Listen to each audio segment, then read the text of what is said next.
आगे अब हम बात करते हैं डोमेन, है ना। डोमेन क्या होता है, कोड डोमेन क्या होता है, रेंज क्या होता है ना एक फंक्शन का, ठीक है। तो भाई लिख लो सीधा सीधा ना, जैसे मान लो ये सेट ए दे रखा है, ये सेट बी दे रखा है, ये सेट ए, ये सेट बी। तो जो पहला सेट है ना, फंक्शन जिस सेट के एलिमेंट्स को इनपुट के रूप में लेता है उस सेट को क्या बोलते हैं, डोमेन, ठीक है ना। तो सेट ए के सभी एलिमेंट्स जो है डोमेन होते हैं, ठीक। कहीं पर मार्केट में ऐसा लिखो ना एफ ए टू बी, तो ये चीज चिल्ला चिल्लाई कह रही है कि सेट ए जो है वो आपका डोमेन है, ठीक है। सेट बी जो है आपका कोडोमेन है, ठीक है सर। और जो जो एलिमेंट्स आप रिलेट कर पाए ना सेट बी के एलिमेंट्स के साथ, है ना, वो सब क्या आ जाएंगे, रेंज में आ जाएंगे, ठीक है सर। मैं आपको एक एग्जांपल देता हूं। फॉर एग्जांपल जैसे सेट ए में एलिमेंट था 1 2 3 4, ठीक है सर। ये यहां पर है ए बी सी डी, और यहां पर एक एलिमेंट ई और है, ठीक है सर। पहले तो बताओ ये वाली चीज फंक्शन है या नहीं है, ये वाली चीज जो है फंक्शन है, ठीक है ना भाई। आप तो बस बेसिक रूल से जाए ना, बी लॉजिकल, ठीक है ना, don't be emotional, be logical, ठीक है सर। तो पहली चीज जो आपको चेक करनी हो क्या, सेट ए के सभी एलिमेंट्स जो है वो कनेक्टेड हैं, कनेक्टेड, चार हैं, चारों कनेक्टेड है, चारों का कनेक्शन है। अच्छा, अगली चीज क्या है कि क्या कोई ऐसा एलिमेंट है सेट ए में जिसके दो प्री इमेज बन रहे, नहीं बन रहे, खत्म बात, तो सही है फंक्शन है। इससे थोड़ा ना रिलेटेड है, ठीक है ना, इससे रिलेटेड है, इसके सभी एलिमेंट्स रिलेटेड और हर एक एलिमेंट एक एलिमेंट से रिलेटेड तो है, ठीक है। तो ये वाली चीज फंक्शन है। अच्छा, तो भाई ये वाला सेट तो क्या होता है, कोड डोमेन, और कलेक्शन ऑफ, है ना, कलेक्शन ऑफ फंक्शनल आउटपुट्स, ठीक है ना, जो आउटपुट के रूप में आ सकते हैं वो क्या है, ए बी सी डी, ठीक है। तो ए बी सी डी यहां पर क्या आ जाएगा, रेंज, ठीक है ना। जो जो आउटपुट के रूप में प्राप्त कर सकते हैं फंक्शन से, भाई ई किसी एलिमेंट को इनपुट के रूप में अगर दिया जाए तो आउटपुट के रूप में नहीं आ रहा ना, तो लिख low output, functional outputs, collection of functional outputs is range, collection of functional outputs is range. जैसे आपने कई बार देखा होगा, मैंने क्वाड्रेटिक के अंदर ऐसा लिखा है ना, y is equal to F of X करके is equal to X square plus 1, मान लो ऐसा लिखा हुआ है, ठीक है। तो अपने आप में क्या, आप इनपुट दे रहे हैं, x की जगह 1 रखा, तो आउटपुट के रूप में क्या आ रहा है, 2 आ रहा है। तो y बेसिकली y, क्योंकि y क्या खुद एफ ऑफ एक्स है, अपन लिखते ही है। क्यों लिखते हैं, मैंने बताया था आपको, प्लॉट करने के लिए, ठीक है सर। तो y की जो वैल्यूज होती है वो क्या होती है, रेंज, क्योंकि क्या है, x की कुछ वैल्यू रखी तभी तो y का कुछ आया होगा वैल्यू, ठीक है। तो y इज रेंज, ठीक है। x इज डोमेन और y इज रेंज, ठीक है। और code domain most of the cases में एग्जामिनर खुद आपको देगा ना, इस प्रकार का कोई सवाल नहीं बनता ना, नहीं बनता कि इसका कोड डोमेन क्या होगा, जनरली ना, जनरली ऐसा नहीं बनता। इस तरह से पूछा जाता है सवाल कि बताओ इस फंक्शन का डोमेन क्या है, बताओ इस फंक्शन का रेंज क्या है, ठीक है ना। इस प्रकार के दो सवाल बनते हैं, कोड डोमेन कोई नहीं पूछता ना। Output output output output output क्या होता है, रेंज। इनपुट, ठीक है, इनपुट क्या होता है, डोमेन, ठीक है सर। ये बात अपनी अपनी खोपड़ी में फिट कर लेना, डोमेन जो है इनपुट होता है, रेंज जो है वो आउटपुट होता है, ठीक है। यही लिखा हुआ है यहां पर ना, डोमेन ऑफ एफ क्या है, ए सच दैट ए जो है ए को बिलोंग करे, सही है। तो पूरा इनपुट वाला जो सेट है वो क्या है, डोमेन। और आउटपुट क्या है, फंक्शनल आउटपुट ए, ठीक है ना। जो जो आपने इनपुट ए रख दिए, सारे खूब सारे जो जो आप रख सकते हैं। अब जैसे इस केस के अंदर है ना, इस केस में आप एक्स की क्या क्या वैल्यू रख सकते हैं, खूब सारे नंबर रखो, 1 2 0.5 पाई, जो रखना है आप रखो, ठीक है सर। तो आप उन सभी केसेस के अंतर्गत जो है इनपुट रखे आपने, तो आउटपुट कुछ आया, उन सभी आउटपुट का कलेक्शन जो है वो रेंज होता है, ठीक है सर। आगे बढ़ते हैं।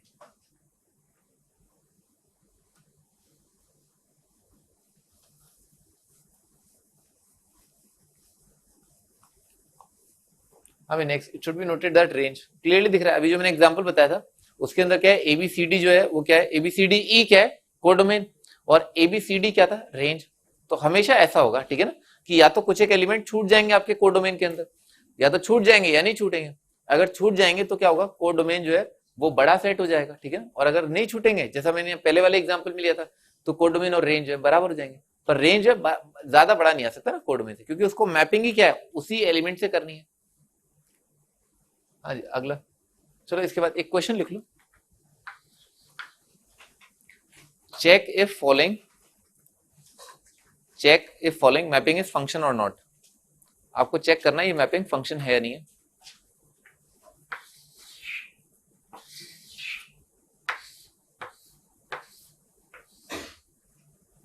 ये वाली चीज है, 1 2 3 4 1 2 3 4 मान लो, और ए बी सी, ठीक है सर। क्या ये चीज मैपिंग है? ऑफ कोर्स ये एफ है, ये सेट ए है, ये सेट बी है। हाँ है, ठीक है ना, सही है भाई। देखो सेट ए के अंदर क्या है? इनपुट है, ठीक है ना, सेट ए में इनपुट है, तो इनपुट में क्या है? हर एक एलिमेंट कनेक्टेड है, सही है, 4 एलिमेंट है, चारों कनेक्टेड है, और भाई हर एक एलिमेंट का एक ही मैपिंग आना चाहिए, एक ही आउटपुट आना चाहिए, ठीक है सर। तो इसके कितने आउटपुट आ रहे हैं? एक आउटपुट आ रहा है। इसके कितने आउटपुट आ रहे हैं? एक, ठीक है ना। हर एक का क्या है? एक ही लफड़ा होना चाहिए, ठीक है सर। आप ये समझ लो ना, हर एक का एक ही लफड़ा होना चाहिए ना। इसमें क्या है? एक के 2 लफड़े हैं ना, तो ये गड़बड़ है, ठीक है, ये अलाउड नहीं है, ठीक है सर। इंडिया में तो नहीं है ठीक है ना, ये चलेगा, कूद कूद के चलेगा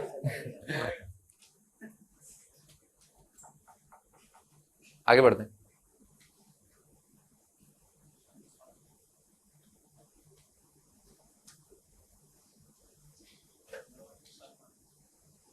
क्या दिख रहा है? सेट ऑफ सन्स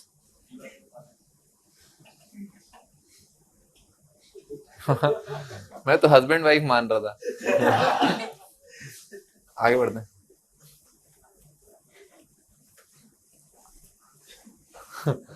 जहां ना पहुंचे रवि है ना, वहां पहुंचे कवि। अब सुना होगा, आपकी इमेजिनेशन आपको कहाँ ले जा सकती है ना, वहां जहां रोशनी भी ना हो, ठीक है ना, अंधेरे में हाँ भाई, if only the rule of function is given then the domain of function, ठीक है ना, is the set of all real numbers where function is defined. ये बहुत बेसिक डेफिनेशन है, बहुत सिंपल सी डेफिनेशन है। बार बार आपके अंदर से ना, अंतरात्मा की आवाज से ये आना चाहिए कि कौन से ऐसे रियल नंबर है जहां पर ये चीज डिफाइंड होगी, ठीक है सर। फॉर एग्जाम्पल जैसे रूट एक्स है, ठीक है ना, रूट जो है किसी भी नंबर का रूट जो है वो कब डिफाइंड होगा? जब वो नंबर क्या है? नॉन नेगेटिव हो, एक्स जो है ग्रेटर देन इक्वल टू 0 होगा, ठीक है। तो बहुत सिंपल सिंपल फंक्शन रखे मैंने यहाँ पर, है ना। जैसे रूट एक्स है तो वो कहाँ पर डिफाइंड होगा? जब एक्स नॉन नेगेटिव है, ठीक है ना। हर एक नंबर जो 0 से लेकर के इन्फिनिटी है वो क्या है? इस फंक्शन का डोमेन, ठीक है। कैसे लिखते हैं डोमेन को? इस फंक्शन का डोमेन क्या है? डीएफ, और domain of function belongs to 0 to infinity, 0 पर क्लोज आ जाएगा, ठीक है ना, अंडर रूट ऑफ 0 0। तो ये रूट एक्स का डोमेन, ठीक है, 1/x का, ठीक है ना। हर एक रियल नंबर ना, हर एक रियल नंबर हो जाएगा एक्सेप्ट 0, ये इस फंक्शन का डोमेन। केवल 0 का रेसिप्रोकल डिफाइंड नहीं होता, ठीक है ना, बाकी हर एक नंबर का रेसिप्रोकल डिफाइंड होता है। आप कोई भी नंबर ले, ठीक है ना, ऐसा उसे 1/x - 1 r-1 आ जाएगा ना, बहुत ही बढ़िया ना, बहुत ही बढ़िया। हाँ भाई, इसमें तो 1/x है ना, 1/x तो दोनों होने चाहिए डिफाइंड, है ना। एक तो क्या है? पहली चीज क्या है? x 0 नहीं होना चाहिए, साथ के साथ क्या है? x जो है ग्रेटर देन इक्वल टू 0 होना चाहिए। तो जब आप इसको डिफाइन कर रहे ना, तो आप क्या बोलोगे कि x जो है ग्रेटर देन इक्वल टू 0, ये तो होगा ही होगा, ठीक है सर। पर 0 पर क्या ये डिफाइंड नहीं है, तो गड़बड़ जाएगा ना, नॉट डिफाइंड प्लस, तो आपका आंसर जो आ जाएगा 0 पर ओपन से लेकर के इन्फिनिटी।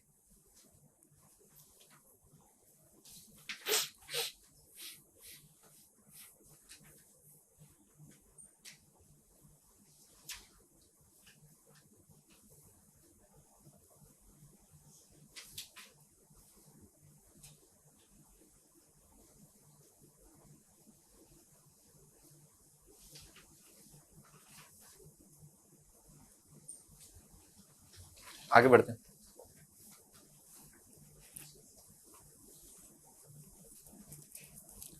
ये तो कुछ एक कॉमन चीज है ना कि भाई 1 कोई नंबर दे रखा है तो वो डिनोमिनेटर वाला नंबर 0 नहीं होना चाहिए। अंडर रूट जो है 0 और उसके आगे वाले नंबर्स का ही डिफाइंड होता है। साथ के साथ हमने कई और भी सिचुएशंस देखी हैं जहां पर नंबर डिफाइंड नहीं होता, जैसे फैक्टोरियल में आपने देखा है कि 1/2 का फैक्टोरियल डिफाइंड नहीं है, ठीक है सर। और हमने लॉग देखा है, ठीक है ना, लॉग नेगेटिव नंबर का डिफाइंड नहीं है, लॉग के बेस में नेगेटिव नहीं आना चाहिए, लॉग का बेस जो है 1 नहीं होना चाहिए, ठीक है। तो ये कुछ एक और चीजें जहां पर डोमेन की बात कर सकते हैं ना कि ये वाली चीज कब डिफाइंड है, ठीक है। तो इन्हीं चीजों पर जो है हम आगे बढ़ेंगे। बहुत अभी बेसिक अगर देखा जाए ना तो मैं लिखवा देता हूँ आपको। देखो अंडर रूट ऑफ नेगेटिव, ठीक है ना, दिस इज नॉट डिफाइंड, ठीक है। अभी फिलहाल के लिए ना 0/0 ये वाली चीज क्या है? ये भी नॉट डिफाइंड, ठीक है सर। और 1/0 ना ये भी नॉट डिफाइंड। आगे हम और भी चीजें देखेंगे, पर अभी फिलहाल इस लेवल पर जो है आप ये तो देख ही सकते हैं कि अंडर रूट नेगेटिव डिफाइंड नहीं होता, 0/0 डिफाइंड नहीं है। तो ऐसी सिचुएशन नहीं आनी चाहिए, है ना, किसी भी फंक्शन के अंदर। जैसे 1/x है, उसमें ऐसा नहीं बनना चाहिए, ठीक है। केवल 1/0 नहीं, फाइनाइट नंबर अपॉन 0 भी नहीं बनना चाहिए ना बेसिकली ये।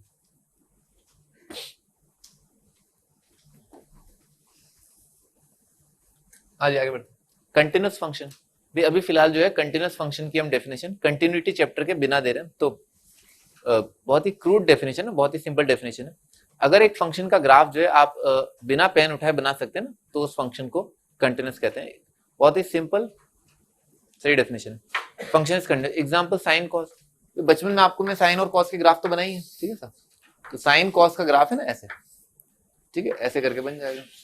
अब ये मत कहना कि ये पेन उठा करके दोबारा लगाया ना ऐसे, ठीक है सर। यहां से जो है आप माइनस इन्फिनिटी से इन्फिनिटी तक आपने, ऑफ कोर्स आप माइनस इन्फिनिटी पे भी नहीं आ सकते, इन्फिनिटी पर भी नहीं आ सकते, ठीक है सर। आपको इमेजिन ही करना पड़ेगा कि हाँ एक पॉइंट पर आपने स्टार्ट किया होगा और बिना पेन उठाए जो है आपने पूरा ग्राफ बना दिया होगा, ठीक है। तो ये फंक्शन जो है कंटिन्यूस हो जाएगा। सेम गोज फॉर कॉस, है ना, कॉस का ग्राफ भी आप बिना पेन उठाए जो है पूरा एक साथ ड्रॉ कर सकते हैं, ठीक है। तो दिस फंक्शन इज कंटिन्यूस, है ना। तो साइन और कॉस कंटिन्यूस फंक्शन होते हैं।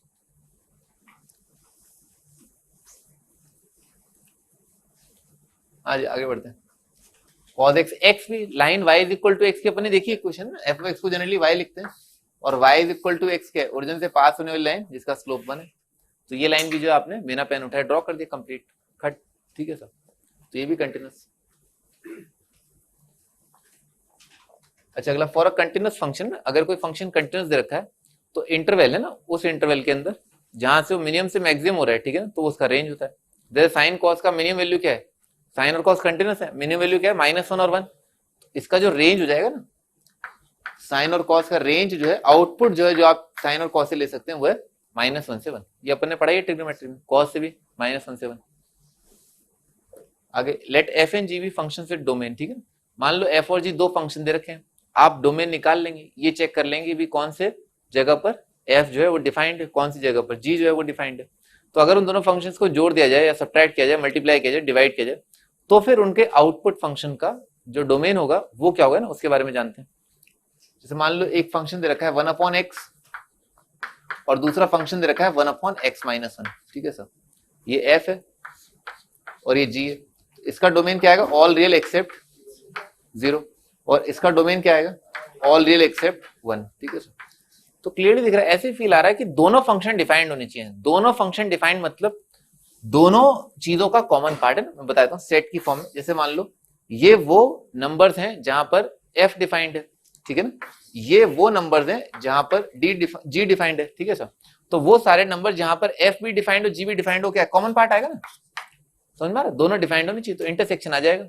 ये बता गया ना खोपड़ी में इंटरसेक्शन आएगा। अच्छा इंटरसेक्शन आएगा तो दोनों का इंटरसेक्शन ले लो, दोनों का कॉमन पार्ट। दोनों का कॉमन पार्ट ऐसे दिख रहा है r -0, 1, ठीक है। ये दोनों का कॉमन पार्ट है, ठीक है, बनाओ ये।